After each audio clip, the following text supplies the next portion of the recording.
जाईल जाईल यासी काळोबा खाईल कारेन मजशी दगडा कैशे हत्ती घोडे वाडा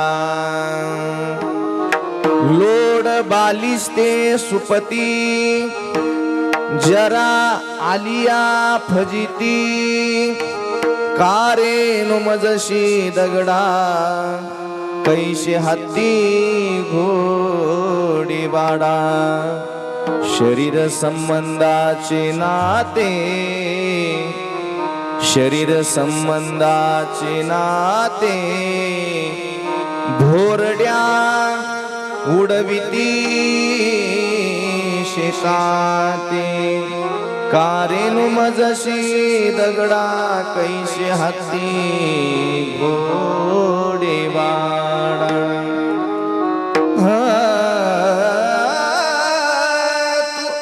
तुका अजून तरी होय जागा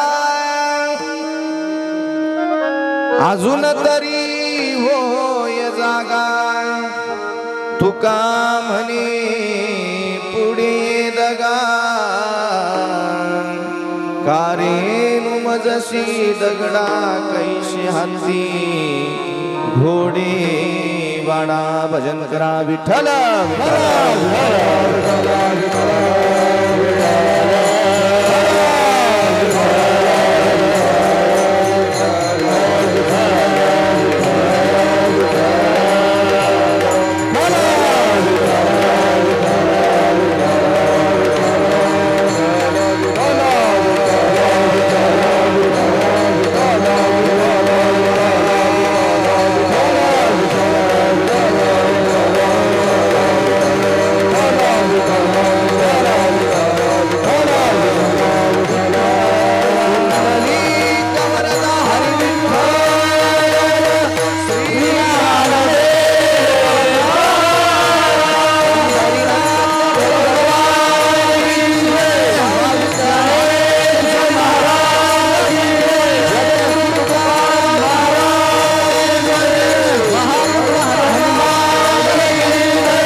ब्रह्मा गुरुर्विष्णू गुरुर्देव महेश्वरा गुरु साक्षात परब्रह्म तस्मै श्री गुरुदेवाय नमः अलंकापुरी रम्य सिंहासन संपदाम्भोज तेजो स्फुरितं प्रदेशं विधीन्द्रादिदैव सदा स्तूयमानं समाधिस्थमूर्तिं भजे ज्ञानदेवं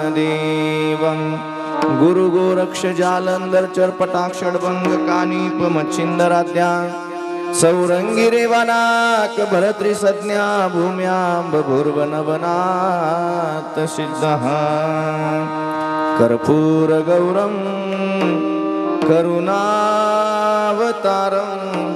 संसार सारं भुजगेन्द्रहरं सदा वसन्तं हृदयारविन्दे भवं भवामि सहितं नमामि कैलासराला शिवचंद्रमौळी फणींद्रमाता मुकुट जळाळी कारुण्य सिंधू भवदुःखहारी तुझ बिन शंभो मज कोण तारी जोडून या करा चल देवी ते माता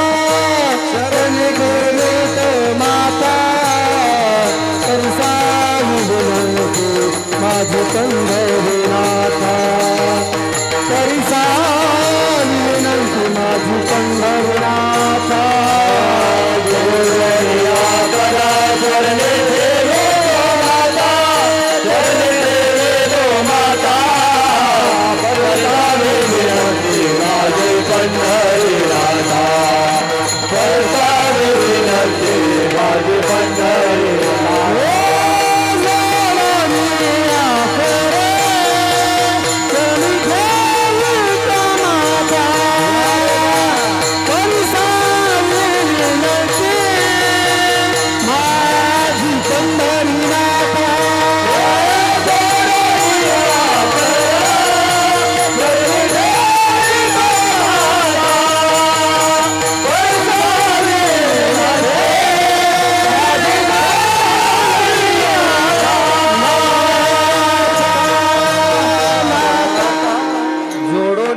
कर चरणी ठेविलासी माथा परिसावी विनंती माझी पंढरीनाथा असून स्वभाव आलो तुझी आठाया कृपा दृष्टी पाहे मजकडे पंढरी राया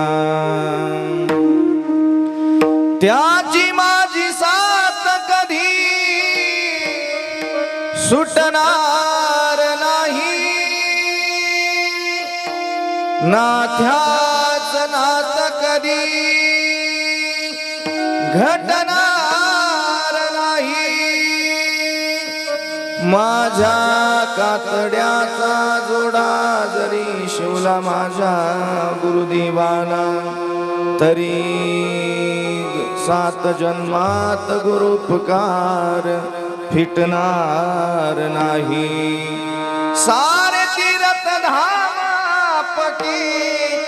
चरणों में हे गुरुदेव प्रणाम आपके चरणों में हा जन्म के दाता माता पिता है आप कर्म के दाता हो आप मिलाते हैं ईश्वर से आप ही भाग्य विदाता हो दुखिया तन को रोगी मन को मिलता राम आपके चरणों में हे गुरुदेव प्रणाम आपके चरणों में सेवे लागी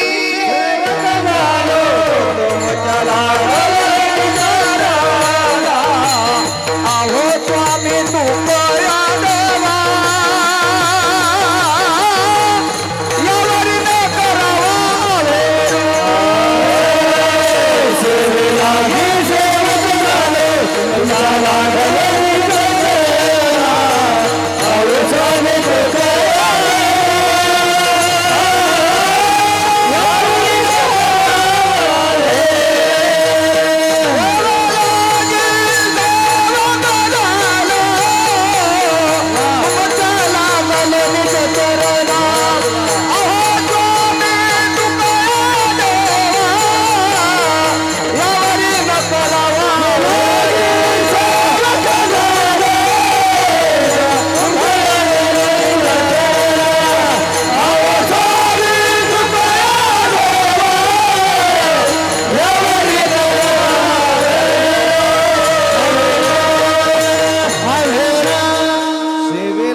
सेवक झालो तुमच्या लागलो निज चरणा हाओ स्वामी तुकया देवा यावरी न करावा भेरो प्रस्तुत प्राप्त स्थळी थोडं ट्रबल टाकायचं जास्त बेशी सेवेकरता निवडलेला अभंग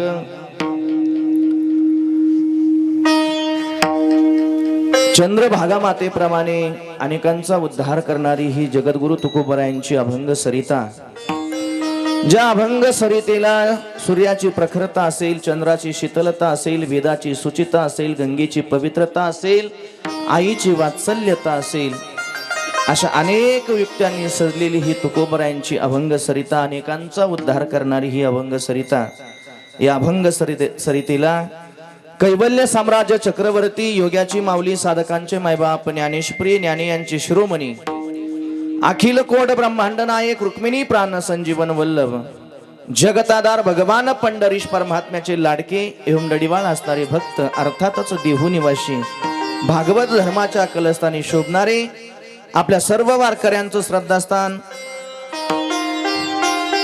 सर्व गुणीजनांचं श्रद्धास्थान, मृदंगाचार्य, पेटी मास्तर, विनेकरी, गायनाचार्य मंडळी, साऊंड सिस्टीम, श्रोतृवर्ग, त्यामध्ये भक्तिमय माता असेल, आपण भक्तिमय पुरुष असेल, ज्यांच्या माध्यमातून या कार्यक्रमाची नियोजन सुंदर प्रकारचं नियोजन असेल, अशा सर्व या ठिकाणी बांधवांचं श्रद्धास्थान, अर्थातच आपल्या परिसराचं पारमार्थिक वैभव असणारे परमपूजनीय श्रद्धेय श्री गुरु खांडेश्रत्न तुकाराम बाबा जेऊरकर असतील, परमपूजनीय श्रद्धेय श्री गुरु नारायण बाबाजी पंढरपूरकर असतील, या दोन महात्म्यांचं सुद्धा श्रद्धास्थान, आपल्या सर्वांचं श्रद्धास्थान, अर्थातच देहू निवासी इंद्रायणी आईसाहेबांच्या पवित्र कुशीमध्ये उदरामध्ये जन्माला आलेलं सुंदर अलौकिक असणारं व्यक्तिमत्व वडील ओलोबा आई कनकाईच्या उदरी जन्म घेऊन 16व शतक ज्यांनी भक्तिमय वातावरण करून इतराग संपन्न सदैव आपला देह वैकुंठाला घेऊन जाणारे छत्रपती शिवाजी महाराज, धर्मवीर संभाजी महाराज, राजमाता पुण्यश्लोक अहिल्यादेवीजी होळकर अशा महान संतांचं श्रद्धास्थान देहू निवासी जगद्गुरु तुकोबारायांचा मानवाला वेळोवेळी जाग करणारा, मानवाच्या हिताचं, मानवाचं कल्याण कशाने होईल याची वारंवार आठवण करून देणारा हा 5 चरणाचा अभंग आपल्या सर्वांच्या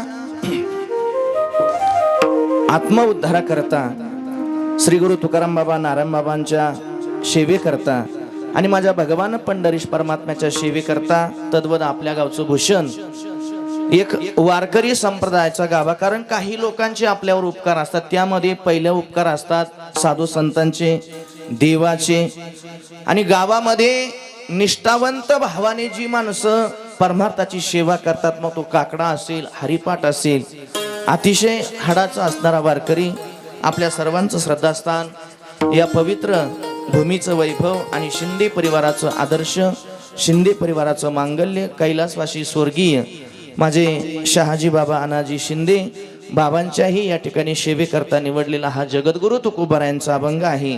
या अभंगाच्या माध्यमातून तुकोबाराय सांगतात की उपदेश करत असताना की बाबा देह जाणारा आहे, निस्ता जाणारा नाही, जाईलच.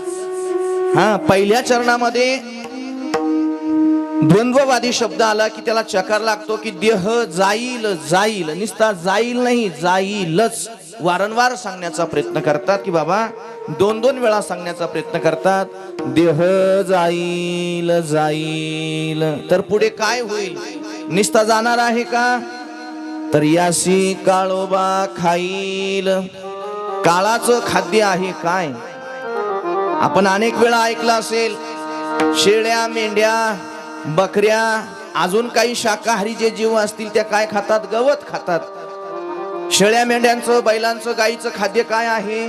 गवत. ते भाकरी, त्यांना आपण भाकरी घालू शकत नाही एवढ्या 10-10, 20-20 पायली 2-2 पायलीच्या. तर भगवंतांनी त्यांचं खाद्य केलं आहे गवत, चारा. मग ज्वारीचा असेल, ऊस असेल, कडबा असेल, काय असेल. बैलाचं, म्हशीचं, शेळ्या, मेंढ्यांचं खाद्य आहे गवत. पुढे ऐका, हिंस्र जे पशु पक्षी आहे त्यांचं खाद्य आहे मांसाहार. वाघ काय खातो? पटकन सांगा, ज्ञानेश्वरी मधलं नाही. वाघाचं खाद्य आहे जनावराची शिकार करणं, मग थोडक्यात मांस खाणं. लांडग्याचं खाद्य काय आहे? मांस खाणं. कुत्र्याचं खाद्य काय आहे? मांस खाणं. अजून काही पक्षी असतील हिंस्र पशु पक्षी, त्यांचं खाद्य आहे मांस. हो, आणि ते मांसच खातील. ऐका पुढे, ते म्हणतात अजून काही जीव असतील, प्रत्येकाच्या माध्यमातून भगवान परमात्म्याने जशी जशी योनी प्राप्त झाली असेल तसं तसं त्यांचं खाद्य हे लावून ठेवलं आहे. पण ऐका, इथं थोडं वेगळं मार्मिक पद्धतीने तुकोबारायांनी सांगण्याचा प्रयत्न केला की बाबा देह जाणारा आहे, देह जाणारा आहे, पण त्याला काळ खाणारा आहे. मग काळाचं खाणारा म्हणजे खाद्य काय? काळाचं खाद्य काय? माझे साधू संत एक ठिकाणी खूप सुंदर सांगतात की बाबा धनावर सत्ता कुबेराची आहे, तिथं आपलं काम नाही.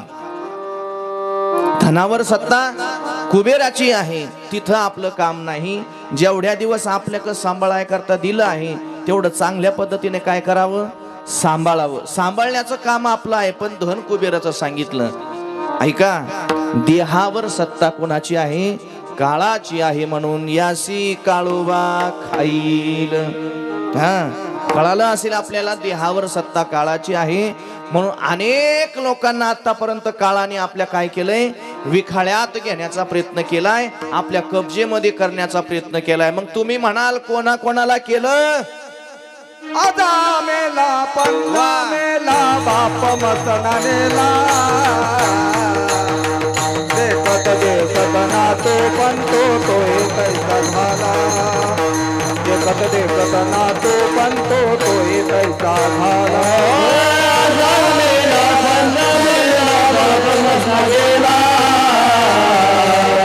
देखत ना तो पण तो कैसा झाला.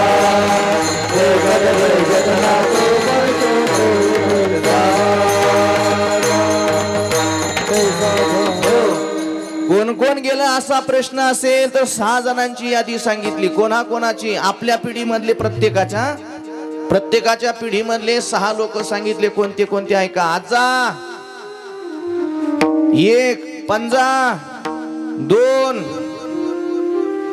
नातू पंतू आणि नंतर तोही, तो म्हणजे स्वतः, तोही तैसा झाला यासी काळोबा खाईल.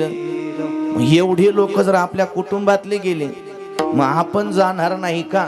मग जाण्याच्या अगोदर दुसऱ्या चरणामध्ये तुकोबाराय सावध करतात. काय सावध करतात? नुसते असे सावध करत नाही, तर शिवी देऊन सावध करतात.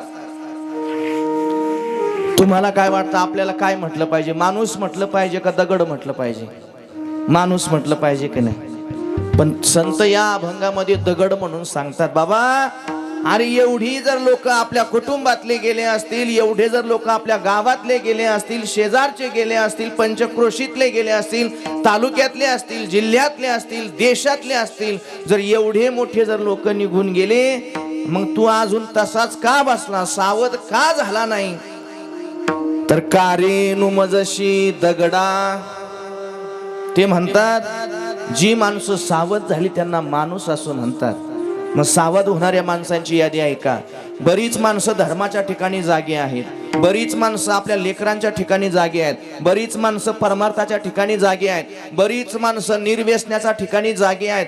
अनेक माध्यमातून जी नवविधा प्रकारची भक्ती आहे, कोणत्या ना कोणत्या भक्तीमध्ये बरेच जीव असे अटकलेले आहे. त्यांच्याकरता हे दुसरं वाक्य नाही. पण जी माणसं भगवंताला विसरलेली आहे आपल्या मूळच्या ठिकाणी, त्यांच्याकरता हे वाक्य आहे. का रे नुमजशी दगडा. दगड म्हणून संबोधतात. पुढे ऐका. कैसे हत्ती घोडे वाडा. जुन्या काळामध्ये प्रॉपर्टीचं कसं केलं जायचं?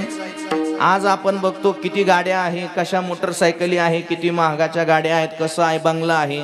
ते म्हणतात कैसे हत्ती घोडे वाडा. त्यावेळेस राजे लोकांची, सावकार लोकांची, समंत लोकांची धनसंपदा मोजण्याचं काम होतं. ज्याच्याकडे जास्त घोडे असतील तो माणूस श्रीमंत, ज्याच्याकडे अंबरीमध्ये बसण्याकरता हत्ती असेल तो माणूस श्रीमंत, ज्याच्याकडे भला मोठा वाडा असेल तो माणूस श्रीमंत. पण तुकोबाराय म्हणतात, बाबा याच्यापैकी जे देवाला सोडून जे आहे माईक, हे जीवाच्या काहीच कामाचं नसल्यामुळे आता तरी सावध व्हा आणि काय करा. देह जाणारा आहे, भजनाला लागा. कारे नुमजशी दगडा कैसे हत्ती घोडे वाडा. तृतीय चरणामध्ये म्हणता लोड बालिस्ते सुपती. आज आमचे व्यवस्था चांगली असेल, बसण्याकरता तक्के, लोड, गाद्या, डनलपची गादी असेल, अनेक प्रकारची मुलायम प्रकारचे आमचे वस्त्र असतील, उच्च प्रकारचे महावस्त्र असतील, पण हे म्हणतात हे तरुणपणापर्यंत बरेचसे वाटतात. जरा म्हणजे म्हातारपण, जरा आलिया होईल फजिती. ते म्हणतात तरुणपण सहज निघून जातं, पण म्हातारपण जात नाही बा. बालपणही पाहता पाहता निघून जातं. बरीच म्हातारी माणसं आम्हाला भेटतात ना, तेव्हा ती माणसं म्हणतात, महाराज या वडाच्या झाडाखाली आम्ही आमकं खेळायचो, या आंब्याच्या झाडाखाली आहे लोक बसायचे, आम्ही असं करायचो, आम्ही तसं करायचं, असं सर्व गप्पा मारतात. पण पाहता पाहता बालपण निघून गेलं, तरुणपणामध्ये प्रवेश झाला, तारुणपणही निघून गेलं. राहिला आता परीक्षेचा पेपर देण्याची वेळ, त्याला म्हातारपण म्हणतात. तर तुकोबराय म्हणतात, जरा आली या फजिती किंवा होईल फजिती. ते म्हणतात जरा म्हणजे म्हातारपण, म्हातारपणात आपली फजिती होईल असं एकही काम करू नका आणि असं कर्म सुद्धा करू नका. म्हातारपण हसता हसता जाईल असं मात्र आठवण ठेवून कर्म केल्याशिवाय राहू नका. तृतीय चतुर्थ चरणामध्ये म्हणतात, शरीर संबंधाचे नाते. ऐका, शरीर संबंधाचे नाते आणि भोरड्या उडविती शेताते. आज आमचा संबंध असेल, आम्हाला भाऊ असतील, चुलत भाऊ असतील, मामे भाऊ असतील, अनेक प्रकारचं गोत्र आम्हाला आहे. पण खरं सांगू का, जी वेळ सोडवण्याची येईल, सद्गुरूच्या मुखातून वाक्य ऐकलं, जेव्हा भगवान परमात्म्याने श्रीराम प्रभुचंद्रांनी आपलं शरीर शरयू मध्ये जेव्हा प्रविष्ट करण्याचं ठरवलं, भगवंत म्हणतात तेव्हा मी एकटाच होतो, माझ्याजवळ कोणी नव्हतं. ऐका, जेव्हा कर्णाला अंतिम बाण अर्जुनाने मारला, भगवंताच्या साक्षीने कर्णाला बाण आपल्या मर्मी स्थानापर्यंत लागला, तेव्हा जेव्हा शेवटच्या घटिका कर्ण मोजत होता, तेव्हा कर्ण म्हणतो, तेव्हा अंतकाळाच्या वेळेस माझ्या ठिकाणी कोणीच नव्हतं. ऐका पुढे, अर्जुनाचं निज आम्हाला जायची वेळ आली, तेव्हा अर्जुन म्हणतो, मी हस्तिनापुराचा राजा आहे, हस्तिनापुराचा मालक आहे. पण जेव्हा अंतकाळाच्या वेळी एकटा मी पडलो, तेव्हा माझ्या सोबत कोणी नव्हतं, माझ्या अगोदर देव निज धामाला निघून गेला होता. दुर्वास ऋषींना सांगितलं की हे कृष्णा, अरे तुझं निज धाम जवळ आलंय, एक काम कर, सर्व अंगाला खीर चोळून घे, सर्व अंगाला खीर चोळून घे. काय होईल तर तुझा मृत्यू तुला स्पर्शही करणार नाही. पण भगवंताने फक्त अंगठा बाकी ठेवला आणि गत जन्माचं कर्म भोगण्याची जेव्हा वेळ आली, झाडाच्या आडून जो बाण मारला होता वाली नावाच्या वानराला, तो वाली पुढच्या जन्मामध्ये कोण झाला, एक व्याध झाला. त्या व्याधाने भगवान परमात्म्याचा अंकुष्ठाला बाण मारला. जेव्हा अंकुष्ठाला बाण मारला, भगवंत निज धामाला जाण्याची वेळ झाली, तेव्हा भगवंत म्हणतात, मी सुद्धा कसा होतो, एकटा होतो. अनेक नाते संबंध माझ्या ठिकाणी होते, पण अंत काळाच्या वेळेस मी परका झालो. परका काय झालं? परका. मग तुकोबाराय म्हणतात, शरीर संबंधाचे नाते भोरड्या उडविती शेताते. ज्वारीच्या शेतामधलं सोंग कोणी कोणी पाहिलंय? त्या मडक्याला काय करतात, ढवळं असं चुना लावून देतात, त्याला डोळे काढतात, कानाचं चित्र काढतात, एक फाटलेला शर्ट टांगून देतात आणि एक हप्ताभर ते पशु पक्षी त्या बुजगावण्याला पाहिलं की काय करतात, उडून जातात. पण नंतर त्यांना कळालं की हे बुजगावणं आहे, त्या मडक्यावर ते विष्ठा करून देतात. ते म्हणतात, एवढे जर संबंध असताना जर आपली अशी वेळ येत असेल तर ते संबंध काही कामाचे नाही. आता जाग तरी व्हा. तुकोबाराय म्हणतात, आता तरी होय जागा. आणि तुका म्हणे पुढे दगा, जाग व्हा जाग, पुढे खतरनाक वळण आहे. आपला जो आयुष्याचा वेग आहे ना, त्या वेगाला कंट्रोल करा. आपल्या ठिकाणी जे अवगुण असतील त्या अवगुणाला आवरण्याचा प्रयत्न करा, कारण की पुढे बडा बिकट हे यमघाट, तो रस्ता मला माहिती नाही, म्हणून सावध व्हा. नाशिकला जायचं असेल आणि तुम्हाला जर नाशिक कोणत्या दिशेला आहे, कोणत्या कॉलनीत जायचं आहे, कोणत्या नगरात जायचं आहे, कोणाच्या घरी जायचं आहे, हे तुम्हाला इथं कोणी सांगू शकतं.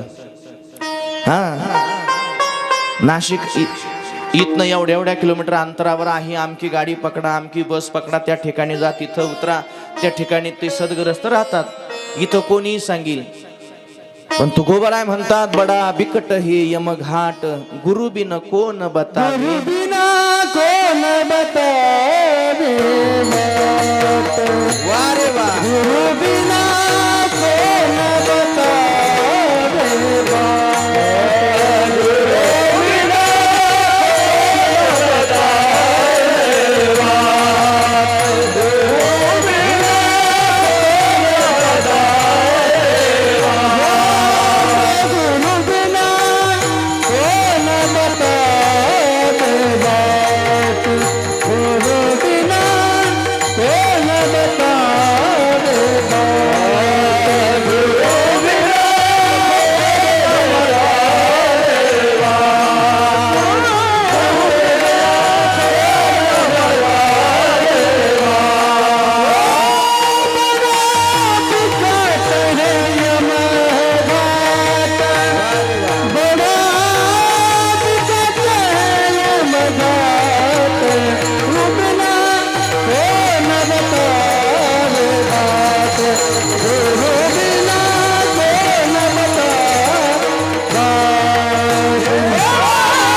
लावे बाट बडा बिकट हे यमघाट. यथामते अवकाश अभंगाचा भाव, अभंगाचा आशय आपल्या समोर मांडण्याचा प्रयत्न केला. ज्या माध्यमातून, ज्या निमित्तातून आपण एकत्र आलो आहे, त्या निमित्ताचं वर्णन करून या ठिकाणी सेवेला प्रारंभ करेल. आजचं नैमित्तिक कर्माच्या माध्यमातून आपण या ठिकाणी एकत्र आलो. आपल्या सर्वांचे परिचित, पूजनीय, आदरणीय, वंदनीय शिंदे परिवाराचं मांगल्य कैलासवासी स्वर्गीय शहाजी बाबा अनाजी शिंदे यांच्या प्रथम पुण्यस्मरणाच्या माध्यमातून आपण या ठिकाणी एकत्र आलो.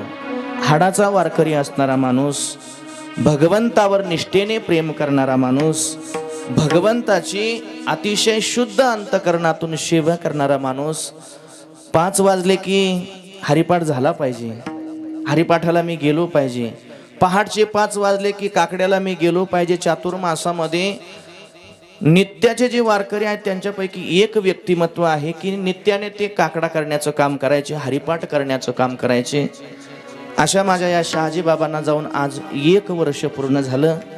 शहाजी बाबांच्या माध्यमातून, त्यांच्या मुलांच्या माध्यमातून, मुलींच्या माध्यमातून, आप्त नातेवाईक, सखे, सोयरे, गणगोत्र या सर्वांच्या माध्यमातून शहाजी बाबांना भावपूर्ण श्रद्धांजली, आदरांजली समर्पण करण्याकरता या ठिकाणी गंगा भागीरथी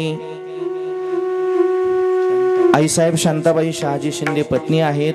श्री हरिभक्त परायण गोविंदा अनाजी शिंदे भाऊ आहेत. श्री हरिभक्त परायण विष्णू शहाजी शिंदे मुलगा आहेत. चिरंजीव कृष्णा शहाजी शिंदे मुलगा आहेत. सौ सुमन वाल्मिक सरोदे मुलगी आहे. श्री भगवान गोविंदा शिंदे पुतणे आहेत. श्री नारायण गोविंदा शिंदे पुतणे आहेत. सौ मनीषा कृष्णा बेडगर पुतणी आहेत. जाबाई हरिभक्त परायण वाल्मिक बबन सरोदे असतील, कृष्णा रामचंद्र बेडगर असतील, समस्त शिंदे परिवार आणि समस्त भजनी मंडळ, ग्रामस्थ मंडळ कोकण खेडे या सर्वांच्याच माध्यमातून माझ्या शहाजी बाबांना या प्रथम पुण्यस्मरणाच्या माध्यमातून एक गोड अशी असणारी भावपूर्ण श्रद्धांजली या ठिकाणी शिंदे परिवाराच्या माध्यमातून, आमच्या वाल्मिक बाबांच्या माध्यमातून, आमच्या बबन बाबांच्या माध्यमातून या वारकऱ्यांना येण्याचा सुवर्णयोग.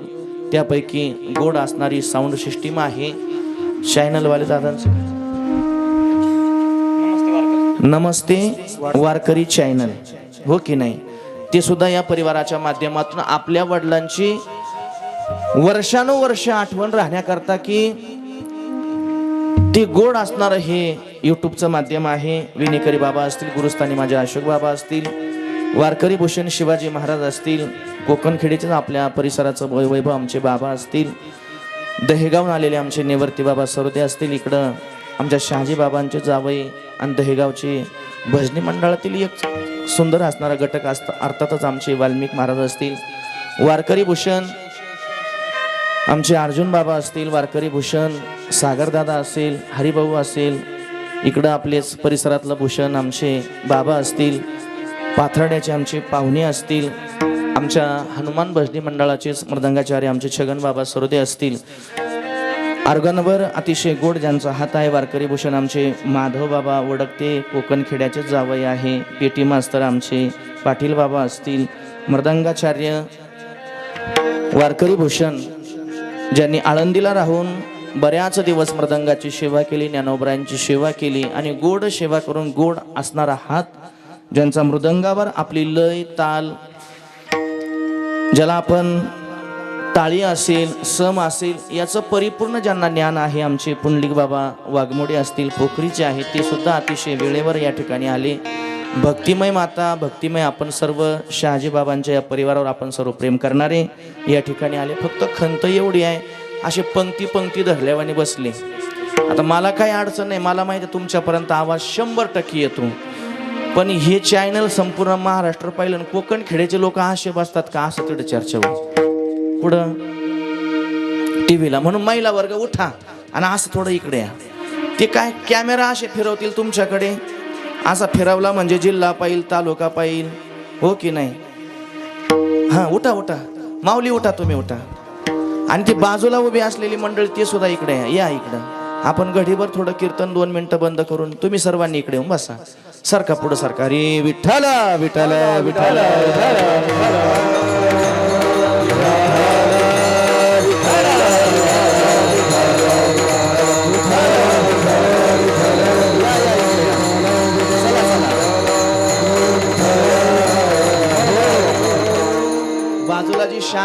मंडळी बसलेली असेल, उभी असेल, शहाणी मंडळी ज्यांच्या डोक्यात टोप्या आहे, टोप्या, सर्वांनी इकडे येऊन बस. या दादा सर्वांनी. आपण 1 तासा ठिकाणी फक्त अर्धा तास करू, अर्धा तासा ठिकाणी फक्त 15 मिनिटं करू. तुम्हाला लवकर मोकळं करून देऊ. आणि तुमचं इथं कोणत्याही प्रकारची तुम्हाला विजा होणार नाही, तुमचं नुकसान होणार नाही याची गॅरंटी आमच्यावाली. इतकी गॅरंटी आम्हाला, इतकी गॅरंटी आहे की या ठिकाणी बसल्यानंतर काळ सुद्धा घ्यायला येत नाही. तुम्हा नाही ते सत्तान जेते होय हरिकथा. हा, तुमच्या केसालाही धक्का लागणार नाही, इतकं इथं व्यवस्था आहे. चला, विठ्ठल विठ्ठल. जन्म घेतल्यानंतर आपल्यावर काही लोकांचे उपकार आहे.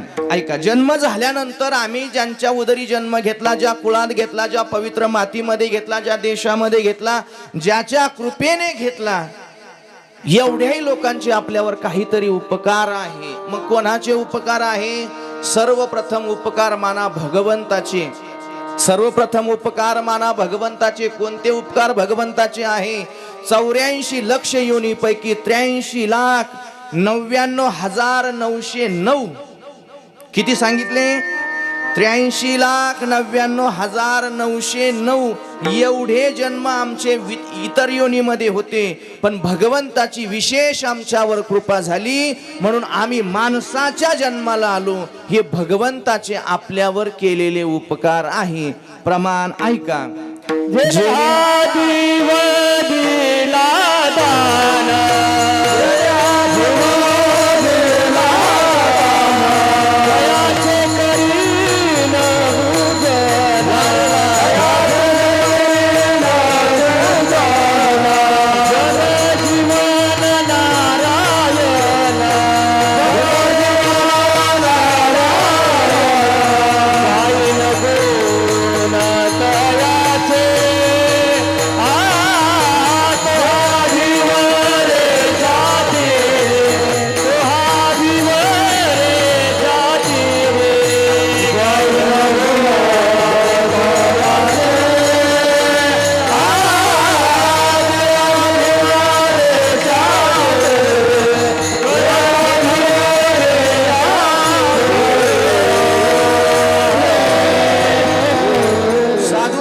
म्हणतात 83,99,909 जन्म आमचे इतर योनीमध्ये झाले, इतर योनीमध्ये.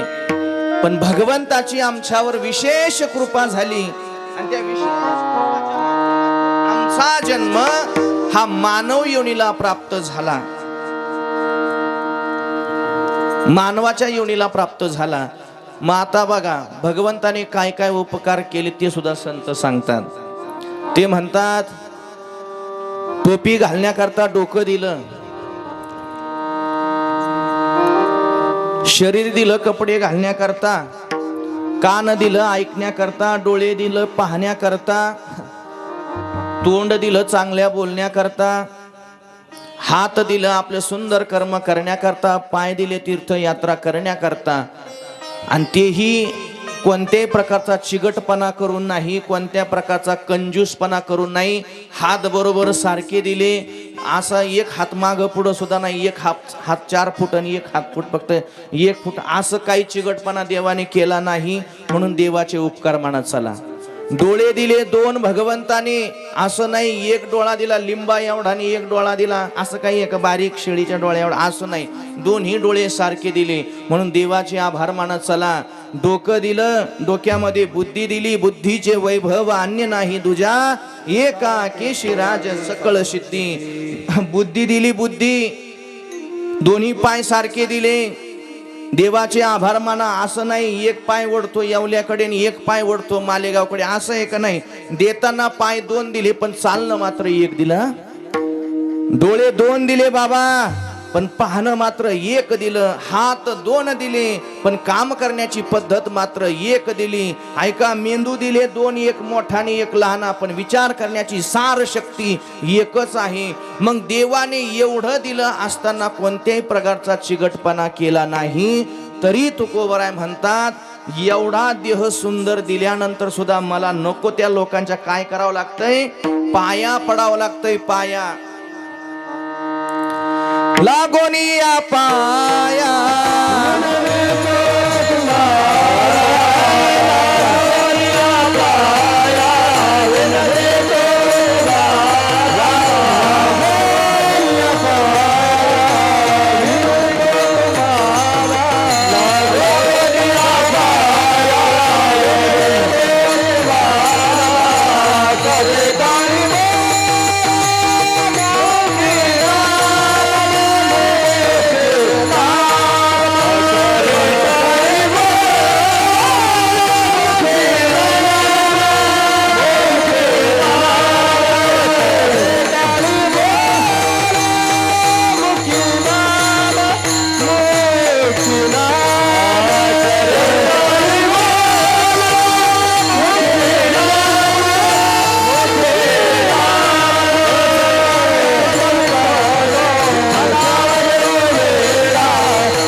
एवढं सर्व काही दिल्यानंतर सुद्धा तुकोबराय म्हणतात, मला लोकांच्या पाया पडावं लागतं. आजही साधू संत पाया पडतात, कीर्तनकार पाया पडतात, कथाकार पाया पडतात, वारकरी सर्व पाया पडतात. बाबा जीवनामध्ये थोडं तरी भजन करा, थोडा तरी परोपकार, थोडं का होईना काहीतरी कर्म करा की ज्या कर्मामुळे आपली सुटका होईल. आणि ऐका, तुकोबराय पाया पडतात म्हणजे तुकोबराय लई साधारण व्यक्ती नाही बर का. 14 गावाची जहागिरी ज्यांच्या पदरात आहे, ज्यांच्या स्वाधीन आहे, 14 गाव ज्यांच्या मालकीचे आहे, ते तुकोबराय. ज्यांना काळ गुलाम सलाम करतो ते तुकोबराय. ज्यांचं नाव घेतल्यानंतर यमाला कापर सुटतो ते तुकोबराय.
तुकोबा समर्थ. एवढा तुकोबरायांचा अधिकार आहे, अधिकार संपन्न तुकोबराय तुमच्या आमच्या पायाला हात लावून विनंती करतात की विठ्ठल विठ्ठल म्हणा वेळो वेळा.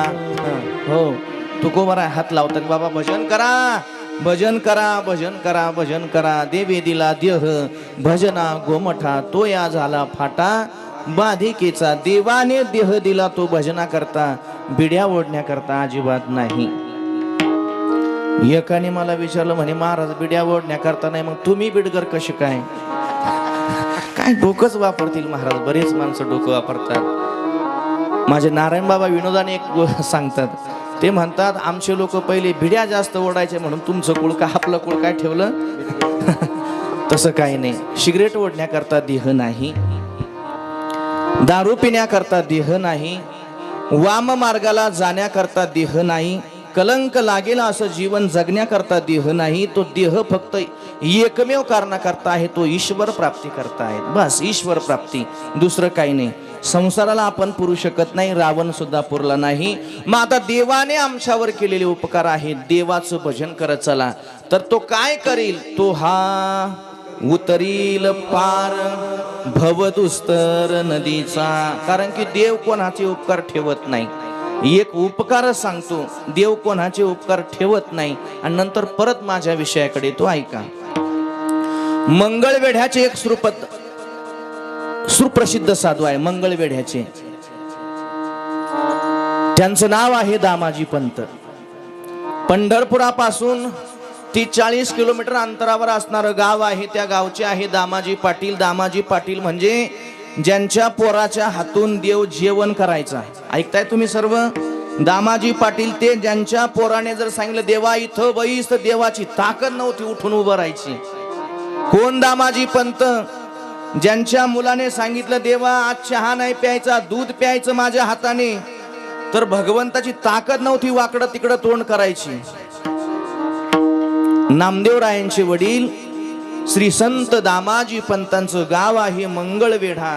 मुलाचा एवढा अधिकार आहे की मुलगा देवाला बैस म्हटलं तर देव बसत होता, आणि मुलाने सांगितलं देवा उठून उभा राह तर देव उठून उभा राहत होता. एवढा अधिकार संपन्न महात्मा होता. मी सांगतोय देव कोणाचे छोटे सुद्धा उपकार ठेवत नाही, पण त्याचं ब्रीद असं आहे, त्याचं ब्रीद असं आहे, घेशी तेव्हा देशी आईसा असशी उदार. त्याला दिल्याशिवाय तो काही देत नाही. आपल्याकडे उसनवारी चालती, आपल्याकडे उसनवारी चालती, कोणी दिलं नाही तरी आपण बळजबरी मागत राहतो.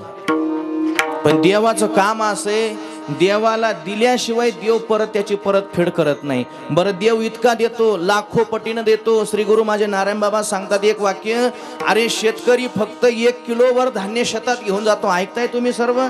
शेतकरी फक्त 1.5 किलोची बाजरीची पिशवी शेतात घेऊन जातो.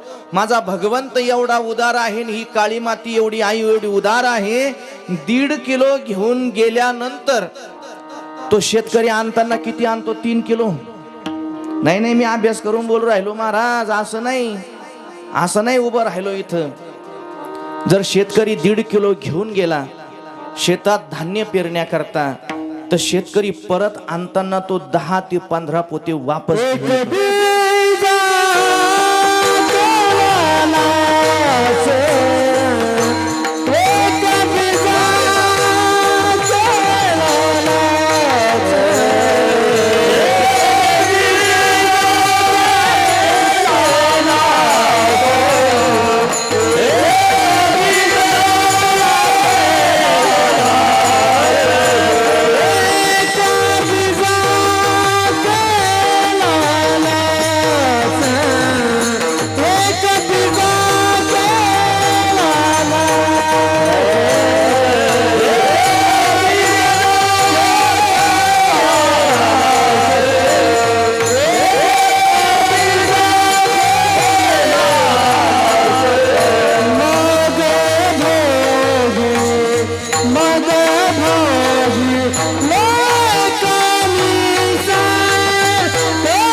केला नाश मग भोगिले कणीस. एक दाणी जर बाजरीचा शेतात पेरला तो देव त्याच्या 1000 पटीनं काय करतो? परत करतो. देव कोणाचे उपकार ठेवत नाही, पण पहिले त्याचं ब्रीद असते, तो घेतल्याशिवाय कोणाला देत नाही. पहिले घेतो आणि मग देतो. त्या घेण्याचं आणि देण्याचं उदाहरण आहे मंगळवेढ्याचे सुप्रसिद्ध साधू दामाजी पंत. दामाजी पंत निष्ठावंत वारकरी आहे, आणि माणसाने निष्ठावंत असावं बरं का. निष्ठा निष्ठी नसावी. निष्ठानिष्ठीचे माणसं कुठंच टिकत नाही, पण निष्ठावंत भाव निष्ठावंत जर माणूस असला त्याचा कैवार देव घेतल्याशिवाय राहत नाही. निष्ठेने परमार्थ करणारे मंगळवेढ्याचे दामाजी पंत बेदरच्या बादशाकडे चाकरीला आहे. सुमंत म्हणून आजचं जे पद आहे कलेक्टर लेवलचं, त्या काळातलं ते पद होतं. 56 गावांची जहागिरी ज्यांच्या ताब्यामध्ये आहे, 50 गावांची जहागिरी ज्यांच्या ताब्यात आहे, 10-20 गावांची जहागिरी ज्यांच्या ताब्यात आहे. कर वसूल करायचं काम आणि बेदरला पोचून देण्याचं काम ज्यांचं होतं. थोडक्यामध्ये असं समजा की बाबांनो, ते बेदरच्या बादशाच्या हाताखाली पदाला होते. बरेच दिवस झाले, श्रीमंती भरपूर आहे, पुष्कळ श्रीमंती आहे. बादशाला लाजवेल एवढी पुष्कळ श्रीमंती आहे. प्रसंग असा घडला, 10-15 वर्ष गेल्यानंतर या पंढरपूर क्षेत्रामध्ये, मंगळवेढ्यासारख्या क्षेत्रामध्ये, धर्मक्षेत्रामध्ये दुष्काळ पडला. दुष्काळ जसा ह्या वर्षी दुष्काळ पडला ना, तसाच त्याही वर्षी दुष्काळ पडला. आता दुष्काळ त्यावेळेस पडला, तो भयंकर दुष्काळ होता. दळणवळणाची साधनं एवढी नव्हती म्हणून खूप अवकाळा झाल्या. आता दळणवळण साधनं जास्त असल्यामुळे नगर जिल्ह्यात जरी पाऊस पडला तरी माणसं तिकडनं जाऊन चारा इकडे घेऊन येऊ शकतात. काही ना काही करून तो दुष्काळ पास करू शकतात. त्यावेळेस तसं काही नव्हतं. दामाजी पंत एकदा गावामध्ये फेरफटका मारत असताना दामाजी पंतांना एक वारकरी दिसला.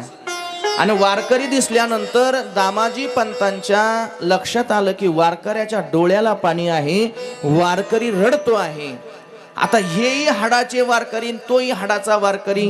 माझी या जातीचे मज भेटो कोणी, आवडीची धनी फेडावया. ते म्हणतात जातीचं लेकरू जातीला भेटलं. दामाजी पंतांनी प्रश्न विचारला की बाबा रे डोळ्याला पाणी का आहे, का रडतोय? त्याने उत्तर दिलं, महाराज 10-15 दिवसापासून माझ्या घरातली लेकरं उपाशी आहे, धर्मपत्नी उपाशी आहेत, आई वडील सुद्धा उपाशी आहे. मला त्यांच्या करता काहीच करता येत नाही दुष्काळामध्ये.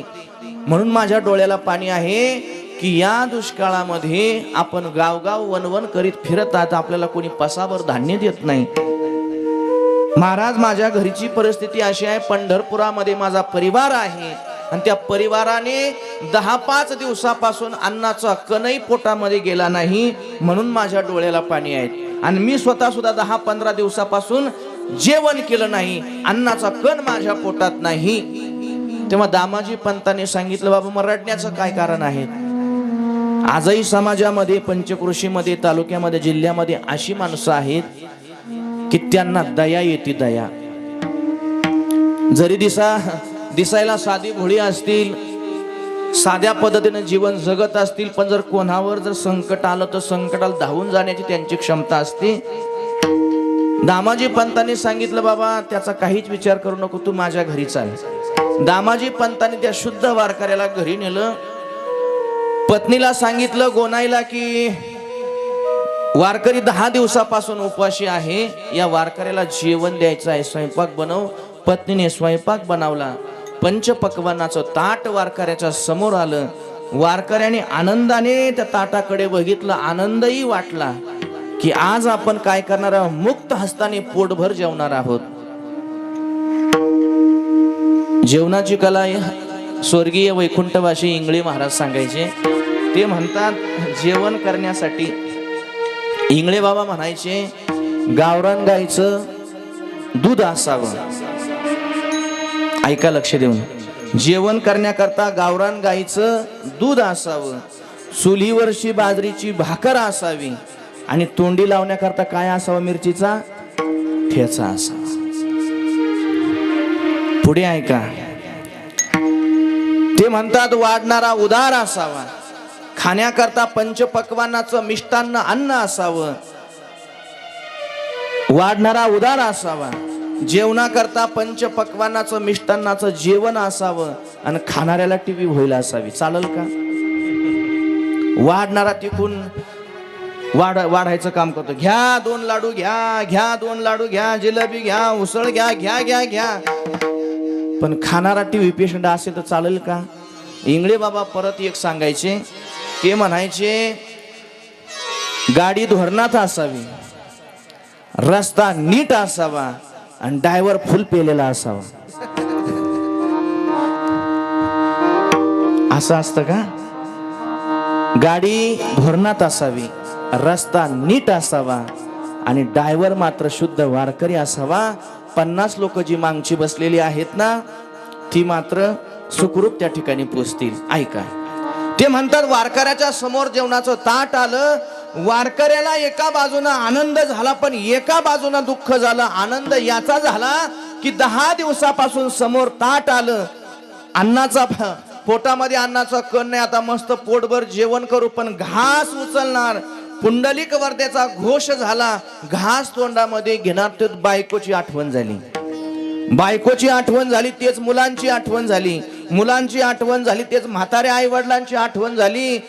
तोंडात जवळ गेलेला घास कधी खाली पडला वारकऱ्यालाही कळला नाही. आता वारकऱ्याला जो आनंद झाला त्या क्षणाला आनंद नाहीसा झाला आणि परत वारकऱ्याच्या डोळ्यातून काय झाले, आसव चालू झाले. दामाजी पंतांनी विचारलं, वारकरी बाबा आता जेवणाचं ताट समोर आलं, आता तुम्ही तुम्हाला आनंद वाटला आणि लगेच डोळ्यात पाणी आलं. सांगितलं त्यांनी, माझ्या समोर ताट आलं, मला जेवण्याकरता आलं, पण माझ्या पाठीमागची जी 5 लोक आहे ना, ते मात्र उपाशी आहे. त्यांना अन्नाकरता अन्न मिळालं. माझ्या समोर पंचपक्वानाचं ताट आलं. वारकरी बाबाने 1 फुटभर ताट पुढे लोटून दिलं. दामाजी पंतांनी शब्द दिला, वारकरी बाबा आता पोटभर जेवण करून घ्या. एका बैलगाडीमध्ये 7 ते 8, 10 पोते धान्य टाकतो. अशा 2 बैलगाड्या पंढरपुराला पोचवतो. तुमचे बायका मुलं उपाशी राहणार नाही या दुष्काळामध्ये. हा शब्द आहे, पण आता पोटभर जेवण करून घ्या. वारकऱ्याला आनंद वाटला, आपल्याला जेवण करायचं. वारकऱ्यांनी ते मिष्टानाचं जेवण करून घेतलं. सकाळ झाली, वारकरी दिवस उगण्याची वाट पाहत होता. दामाजी पंत माझ्या घराला धान्य पाठवणार आहे याचा आनंद झाला. नोकरांना सांगून दामाजी पंतांनी 2 बैलगाड्यामध्ये धान्य टाकलं. वारकरी बाबाने दामाजी पंतांच्या पायाला हात लावला. दामाजी पंत येतो, पण कर्म धर्म संयोगाने पंढरपुरासारख्या क्षेत्रामध्ये अतिशय खतरनाक प्रकारचा दुष्काळ पडलेला होता. वाटाने जाता जाताच लोकांनी धान्याची लूट करून टाकली. धान्याची लूट कसं बस पायली 1.5 पायली धान्य त्या वारकरी बाबांनी त्या गाडीवाल्यांनी वाचवलं. आणि एवढं पायलीवर धान्य घ्या वारकरी बाबा, आणि आता घरीच सुखरूप जा. पण वारकऱ्यांनी एक गोष्ट पंढरपुरातल्या लोकांना सांगितली, बाबांनो, उपाशी राहण्याची वेळ कोणावरच येणार नाही. मी सांगत आहे, देव कोणाचे उपकार ठेवत नाही. उपाशी राहण्याची वेळ कोणावर येणार नाही, पण मी सांगेल ते तुम्हाला ऐकावं लागेल. काय? पंढरपुरातल्या लोकांना सांगितलं की मंगळवेढ्यामध्ये एक दामाजी पंत बेदरच्या बादशाचे कारकून आहेत, मोठ्या पदावर आहेत, आणि त्यांच्याकडे धान्याचा साठा भरपूर आहे. तुम्ही जर मागण्याकरता गेले तर दामाजी पंतांनी ते तुम्हाला परत पाठवू शकत नाही. हीच बातमी पंढरपुरामध्ये सांगितली, तीच बातमी मंगळवेढ्यामध्ये सुद्धा सांगितली. हजारोच्या संख्येने लोक दामाजी पंतांच्या दारामध्ये जात होती आणि पोटाकरता पसाभर अन्न मागत होती. असं म्हणतात मंगळवेढ्याचे, पंढरपुराचे, पंचक्रोशीतले बरेच ग्रामस्थ दामाजी पंतांच्या दारामध्ये जाऊन उभी राहिली. दामाजी पंतांना ते विनंती करतात, दामाजी पंत, अहो राजाने कुठं भाकर खावीन, प्रजेने कुठं उपाशी राहावं का? काय करायचं? आम्हाला सुद्धा धान्य द्या. असं म्हणतात. त्या काळामध्ये दामाजी पंतांच्या ताब्यामध्ये 700 खंड्या धान्य, इतकं धान्य असताना दामाजी पंतांनी विचार केला नाही, मला फासावं जावं लागेल की माझा शिरछेद, एक इस्लाम राजा, एक मुसलमान राजा माझा, एक मुघल माझा शिरछेद करून टाकेल. लोकांची दैनंदिन अवस्था बघितली, रडण्याची अवस्था बघितली, लहान लेकरांचा टाहो बघितला, आणि दामाजी पंतांनी मागचा पुढचा विचार न करता दोन्ही धान्याचे गोडाऊन, 700 मनाचे गोडाऊन, खंड्या धान्याचे गोडाऊन मोकळे करून दिले. 100-200 लोक धान्य वाटण्याकरता ठेवले. क्रमाक्रमाने माणसाच्या पद्धतीने धान्य वाटून दिलं. पण गावात काही चाटळ लोक होती, दामाजी पंतावर जळणारी लोक होती. आणि तुम्ही आजही चांगलं सर्वे करा, सात्विक लोकांवर जळणाऱ्यांची संख्या मात्र कमी नाही बरं का. हा, ते गुंडाळाला काहीच करणार नाही, त्याने काही त्याला काहीच म्हणणार नाही महाराज.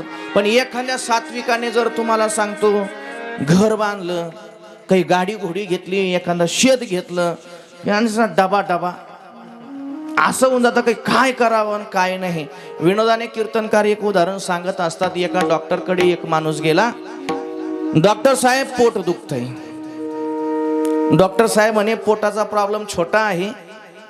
मी सांगतोय सात्विक लोकांवर जळणारे, प्रगती करणाऱ्या जळणाऱ्यांची संख्या मात्र कमी नाही. काय अडथळा आणता येईल तेवढे प्रयत्नच करून टाकतात, मागं पुढे विचार करत नाही. ऐका, डॉक्टरांकडे एक सदग्रस्त गेला. डॉक्टर साहेब, पोट दुखतंय, पोट.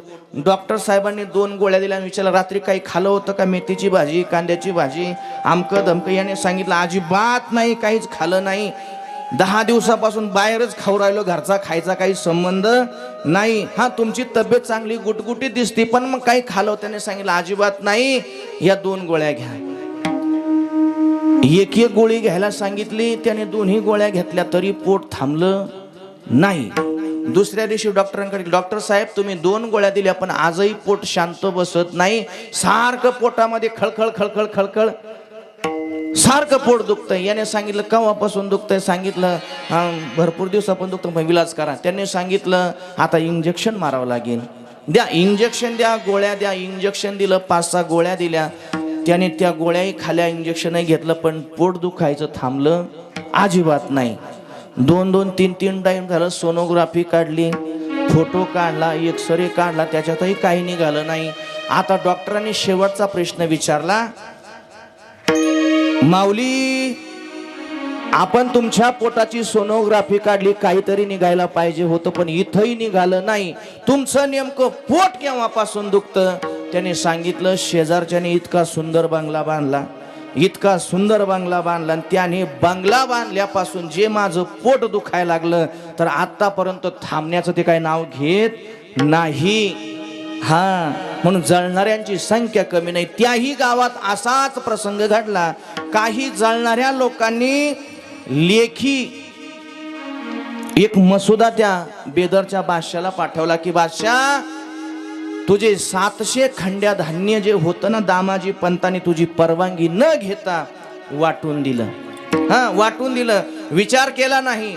तिकडनं बेदरच्या बादशाने राजपत्र शिक्कामोर्तब करून पाठवलं, ज्याही स्थितीमध्ये हा दामाजी पंत असेल त्या स्थितीमध्ये उभा करा माझ्या समोर आणि शिरच्छेद करून टाकू, फासावर देऊन टाकू असं सांगितलं.